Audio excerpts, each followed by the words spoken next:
Tension उतनी ही लो जितने में काम हो जाए, उतनी नहीं कि ज़िंदगी तमाम हो जाए। तो कैसे हैं दोस्तों? वेलकम है आपका हमारे चैनल सौम्या व्लॉगर में। तो सुबह का समय हो गया है और आप लोग देख रहे हैं कि सुबह का समय कितना ही ठंडा, कितना ही सुहावना है। चिड़िया चहक रही है और कोहरे की छटा छाई हुई है। दूर दूर तक कोहरा छाया हुआ है और कुछ भी दिख नहीं रहा है। सुबह सब उठकर टहलने के लिए निकल पड़े हैं। फूल पेड़ों में खिल रहे हैं और पंछियों को दाने देने के लिए हम आ चुके हैं। तो कैसे हैं आप सब लोग? आशा करती हूँ आप सभी लोग अच्छे होंगे, स्वस्थ होंगे और मस्त होंगे। तो ये है हमारा छोटा सा व्लॉग। तो ठंड का मौसम आ गया है और ठंड के मौसम में भी काफ़ी काम हो जाता है, तो आप लोग को पता ही है। तो बस इसी काम को करते करते हमने सोचा कि मैं आप लोग के साथ भी शेयर करती हूँ। तो चलिए, सबसे पहले मैं आपको दिखा देती हूँ कि बालकनी में मैंने कुछ नए पौधे लगाए हैं, छोटे छोटे, जो कि भी काफ़ी छोटे हैं और धीरे धीरे ये बड़े हो जाएंगे। तो बस आज का आप लोग देख रहे हैं कि हमने घर को तहस नहस कर डाला है। इस कमरे से उस कमरे, उस कमरे से इस कमरे, काफ़ी ज़्यादा काम हो गया था क्योंकि ठंड का मौसम भी आ गया था और हमें गर्मी के कपड़े रखने थे और सर्दी के कपड़े निकालने थे क्योंकि बच्चे हमारे अभी छोटे हैं और उनके लिए तो ठंडी आ ही गई है। वैसे सबके घरों में ठंडी अब तक पहुंच ही गई होगी। लोग अपने कपड़ों को बक्से में रख रहे हैं, बक्से से निकाल रहे हैं। तो बस हम भी यही काम कर रहे थे। हमने अपने जितने भी हमारे कॉटन के कपड़े थे, बच्चों के कपड़े थे, सब फटाफट हमने फोल्ड कर लिया था और उसको बक्से में रख रहे थे। और जितने भी ऊनी वाले स्वेटर वगैरह थे, इनर थे, उसको हमने निकाल लिया था और एक कमरे से दूसरे कमरे पर जाते जाते हमने सभी कमरों को ऐसे ही फैला दिया था क्योंकि अकेले थे, अकेले ही काम करना था। कोई तो हेल्प कराता नहीं है क्योंकि हस्बैंड भी सुबह ही ऑफिस निकल जाते हैं। तो बस इसी तरह बस धीरे धीरे हम अपना काम करते रहे। बच्चे हमारे चले गए थे स्कूल और तो काफ़ी आराम हो जाता है क्योंकि अगर बच्चे घर पर रहते हैं तो और काम तो हो ही नहीं पाता है। इसलिए तो बस इसी तरह हम अपने कामों को करते रहें। और आप देख सकते हैं कि दूसरे कमरे पर भी हमने बेड पर सभी स्वेटर निकाले थे। इसमें हमें देख एक दिन पहले ही हमने ये सब स्वेटर निकाल लिया था क्योंकि इसमें कौन से स्वेटर रखने हैं, कौन से भी निकालने हैं, वो ठंड के हिसाब से ही समझ में आता। तो बस इसीलिए हम बच्चों के स्कूल के भी स्वेटर थे जो कि निकालना था। तो फटाफट हमने बैग निकाला और बैग में जो स्वेटर वगैरह हाथ से बुने गए थे उसको हमने रख दिया था क्योंकि अभी उस हिसाब से ठंडी नहीं पड़ रही थी। अभी तो नॉर्मल ठंडी ही शुरू हुई थी। तो बस बच्चों के इनर वगैरह निकाल लिए थे। ये रेड कलर का स्वेटर हमारी मम्मी ने बनाया था हमारे छोटे बेटे के लिए और काफ़ी स्वेटर उन्होंने बनाया था। काफ़ी अच्छे अच्छे स्वेटर वो बनाती भी हैं और हम भी थोड़ा बहुत उन्हीं से सीखे हैं। तो हमने लड्डू गोपाल के भी काफ़ी स्वेटर बनाए हैं और उन्होंने भी लड्डू गोपाल के काफ़ी स्वेटर बनाकर हमको दिए थे। तो वो हम आपको अगले व्लॉग में दिखाएंगे। तब तक के लिए मैं अभी और अपने ऊनी सूट को रख देती हूँ क्योंकि अभी नॉर्मल सूट ही निकाले हैं पहनने के लिए। ऊनी वगैरह सूट रख दिए हैं। ऊनी वगैरह सूट का मतलब है कि जो काफ़ी मोटे होते हैं वो अभी नहीं पहनने लायक होते हैं क्योंकि अभी चुभते हैं। जब ठंडी ज़्यादा पड़ने लगती है तो वो सूट पहना जाता है। तो बस अभी हमने नॉर्मल ही ऊनी सूट ही लिया है लेकिन नॉर्मल सूट ही पहना है। तो इसी तरह हम फटाफट अपने सभी कामों को करते हैं और बैग में कपड़े को रखकर उसी मैंने अच्छे से दबा दिया है क्योंकि ज़्यादा फूल गए थे जिसकी वजह से वो कवर बना रहे थे।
तो बस आप लोग देख रहे हैं कि हमने बेड के कबर्ड को खोल कर उसमें जो हमने झोले में कपड़े रखे थे उसको रख दिया है, और उसके ऊपर और भी ऊनी स्वेटर रख दिया है, जो कि हम जब हमें ज़रूरत पड़ेगी तो बस हम दीवान खोलेंगे और ऊपर से ही स्वेटर निकाल लेंगे।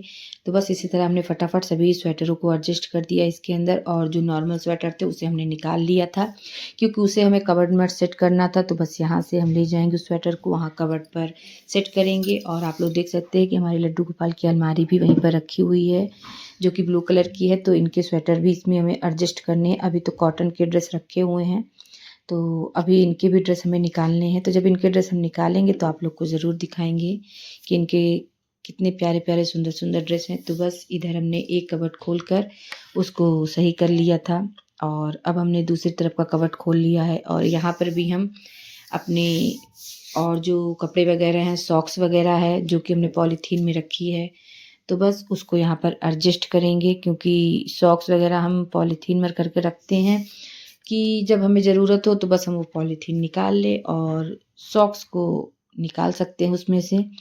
और छोटे छोटे रहते हैं सॉक्स, तो ढूंढने में काफ़ी ज़्यादा परेशानी होती है। एक सॉक्स मिलता है तो एक सॉक्स नहीं मिलता है, इसलिए बस हम फिर रख लेते हैं। और उसको रखने के बाद फिर कबर्ड को हम बंद कर देंगे। तो जल्दी जल्दी हम सभी स्वेटरों को एडजस्ट कर देते हैं इसमें।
तो बस हमने सभी स्वेटरों को रख दिया है कबर्ड में, और बेड को पहले की तरह फिर हम सेट कर देते हैं, क्योंकि चादर वगैरह काफ़ी ख़राब हो गए थे और दीवान को खोलने में तो ऐसा हो ही जाता है अक्सर। तो बस इसे हमने सेट कर दिया है। सेट करने के बाद हमने जो आप लोग देख सकते हैं कि फर्श पर हमने स्वेटर वगैरह रखे हैं, तो इसे हमें अपने कबर्ड में रखना है, क्योंकि ये डेली वाले कपड़े हैं जो बच्चों को डेली पहनाने हैं, स्वेटर वगैरह। तो यही ड्रेस है। और ये देख सकते हैं कि अभी ढेर सारे हमने कपड़े रखे हुए, और हम बहुत ज़्यादा थक चुके थे और बहुत ही ज़्यादा सब कमरे को तहस नहस कर दिया था, और जान रहे थे कि मुझे ही साफ़ करना है। तो मैंने सोचा थोड़ा सा बैठ कर ही काम कर लेती हूँ, और बैठ कर ही हमने थोड़ा बहुत स्वेटर वगैरह को सेट किया। उसके बाद हमारा आ गया था फ़ोन, तो हम चले गए थे फ़ोन पे बात करने। और उसके बाद सभी कपड़ों को हमने इकट्ठा एक जगह रख दिया था और चले गए थे दूसरे कमरे पे कबर्ड को खोलकर साफ करने के लिए। तो देख सकते हैं कि हमारे आदि जी बैठे हुए हैं फ़ोन चलाते हुए और नाश्ता कर रहे हैं, क्योंकि समय हो गया था 4 साढ़े 4 बज रहे थे। सुबह से काम करते करते काफ़ी थकाई लग गई थी और कमरे को भी तहस नहस कर डाला था। तो बस अभी हमने रैक को खाली कर दिया था, जिसमें बस इधर-उधर के कुछ सामान रखे थे। तो बस उसको साफ़ करने के बाद हम इसमें सेट करेंगे ऊनी कपड़े, स्वेटर वगैरह, अपने कपड़े, बच्चों के कपड़े, हस्बैंड के कपड़े। तो सभी रैकों पे सेट करने के बाद हम मिलते हैं आपसे।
तो बस आप लोग देख सकते हैं कि आदि हमारे कई एंगल से फ़ोन देख रहे थे और बार-बार यही पूछ रहे थे कि भाई कब आएगा, क्योंकि इसका भाई पढ़ रहा था ट्यूशन और ये पाए थे भाई का अपने मोबाइल और फटाफट देख रहे थे। तो हम भी अपने सभी सूट वगैरह, स्वेटर वगैरह को एडजस्ट कर दिए थे कबर्ड में और अपने पूरे कमरे को वगैरह को सब जो तहस-नहस किए थे सबको साफ-सफाई करके फ्री हो चुके थे और लास्ट था हमारा कबर्ड साफ करना। तो मिलते हैं आपको अब अगले व्लॉग में, तब तक के लिए बाय बाय।